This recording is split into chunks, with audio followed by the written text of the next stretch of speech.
السلام علیکم ورحمۃ اللہ وبرکاتہ الحمد للہ رب العالمین والصلاة والسلام علی اشرف الانبیاء والمرسلین نبینا محمد وعلی آلہ وصحبہ اجمعین اما بعد۔ معزز حاضرین، حضرات و خواتین، یہ بات یاد رکھیں کہ اسلام ادب پر بھی بڑا زور دیتا ہے۔ اللہ تعالیٰ نے ہمیں ادب سکھایا، کھانے کا، پینے کا، اللہ کے ساتھ ادب کا، رسول ادب کا، ماں باپ ادب کا۔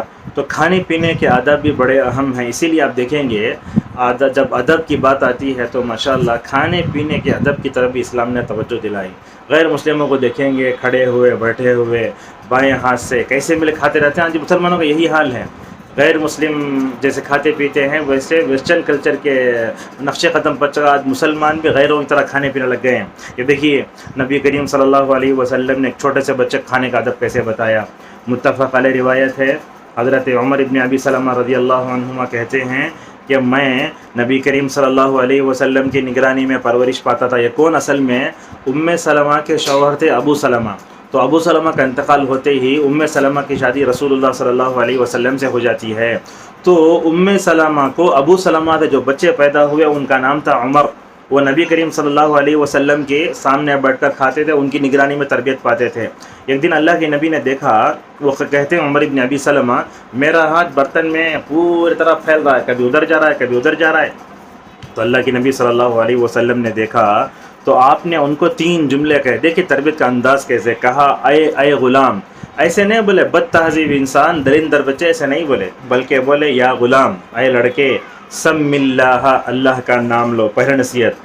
دوسری نصیحت، وکل بیمینک، سیدھے ہاتھ سے کھاؤ۔ تیسرا یہ ہے وکل مما یلیک، اور بولے سامنے سے کھاؤ۔ تو 3 جملے اللہ کے نبی صلی اللہ علیہ وسلم نے اس چھوٹے سے بچے سے کہے۔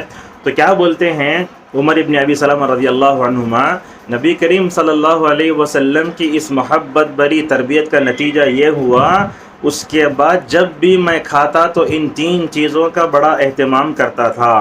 تو اس حدیث سے ہمیں 3 باتیں معلوم ہوتی ہیں۔ پہلی بات یہ معلوم ہوتی ہے کہ کھانا شروع کرنے سے پہلے بسم اللہ پڑھنا چاہیے۔ بھوک لگتی ہے، لوگ جو ہے بڑے کیا بچے کوئی بھی بسم اللہ پہلے فوراً کھانا شروع کر دیتے ہیں۔ اللہ کے نبی صلی اللہ علیہ وسلم نے کیا فرمایا، اگر تم بسم اللہ پڑھے بغیر کھانا کھاؤ گے تو کیا ہوگا، شیطان تمہارے کھانے میں دخل اندازی کر کے وہ بھی کھاتا جائے گا، نتیجہ یہ ہوگا کہ تمہاری بھوک نہیں مٹے گی، ایسا لگتا ہے۔ دوسری چیز یہ ہے، بسم اللہ اگر بھول جائے تو بسم اللہ اولہ یا بسم اللہ فی اولہ و آخرہ پڑھنا چاہیے۔ دوسری بات یہ ہے کہ دائیں ہاتھ سے کھانا چاہیے، اس لیے کہ اللہ کے نبی صلی اللہ علیہ وسلم کی صحیح حدیث ہے، مجھ سے صحیح مسلم میں جابر رضی اللہ عنہ کہتے ہیں، آپ نے فرمایا بائیں ہاتھ سے کھاؤ نہ پیو، اس لیے کہ شیطان کھاتا پیتا ہے۔ تیسری بات یہ ہے کہ سامنے سے کھانا چاہیے۔ تو اس سے یہ بات سمجھ میں آتی ہے کہ اپنے بچوں کو کھانے پینے کے آداب بتانا بھی بہت ضروری ہے۔ بعض لوگ تو اتنا کہتے ہیں، عمر رضی اللہ عنہ کے پاس ایک آدمی آیا، آ کر دوسرے آدمی کی شکایت کرنے لگا، وہ فلاں ویسا ہے۔ تو عمر نے کہا میں تم سے 3 باتیں پوچھتا ہوں، اگر 3 جگہ تم نے اس کے ساتھ رہے تو تمہاری بات کو میں قبول کرتا ہوں۔ سفر میں رہے؟ بولا نہیں۔ قرض لیے؟ نہیں۔ دسترخوان پہ ساتھ رہے؟ نہیں۔ یہ تینوں مقامات ایسے ہیں جہاں انسان کھل جاتا ہے۔ لہذا دسترخوان پر بیٹھے ہوئے اپنے بچوں کو ادب سکھائیے، بسم اللہ پڑھ کر دعا پڑھ کر کھانے کا طریقہ سکھائیے، دائیں ہاتھ سے کھانا پینا سکھائیے، اور اسی طریقے سے سامنے سے کھانا سکھائیے۔ یہ بہت ضروری ہے۔ آج کل دیکھتے ہیں بچے کھانا کھاتے ہیں تو آدھا ہاتھوں میں آستین وغیرہ میں لگ جاتا ہے، نیچے گرتا ہے، اور نیچے جو دانے گر جاتے ہیں وہ بھی کھاتے ہیں، اٹھا کے ایسے ہی پھینک دیتے ہیں، یا بیچ میں سے کھاتے ہیں، یا نہیں تو ادھر آگے سے کھاتے ہیں۔ نہیں، ایسا نہیں ہونا چاہیے، اور بسم اللہ پڑھنا چاہیے، اور اس کے بعد سامنے سے کھانا اور دائیں ہاتھ سے کھانا۔ اگر پانی وغیرہ پینا ہو تو دائیں ہاتھ سے پینا چاہیے۔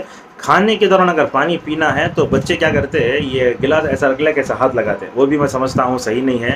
آپ کے ہاتھ میں اتنا کھانا لگنا ہی نہیں چاہیے کہ گلاس کو گندا ہو جائے۔ تو لہذا جہاں تک ہو سکے آپ جہاں کھانا کھاتے ہیں تو اپنا ہاتھ جہاں تک ہو سکے صاف رکھیے۔ زیادہ سالن میں ڈبونا، آستین میں لگ جانا، یہ سب جو ہے بے اعتدالی ہے، غفلت والی زندگی ہے۔ لہذا کھانے پینے کے آداب بھی ہمیں سیکھنا چاہیے، اپنے بچوں کو سکھانا چاہیے، اور کھانے کے بعد کی دعائیں بھی مکمل طور اپنے بچوں کو سکھائیں۔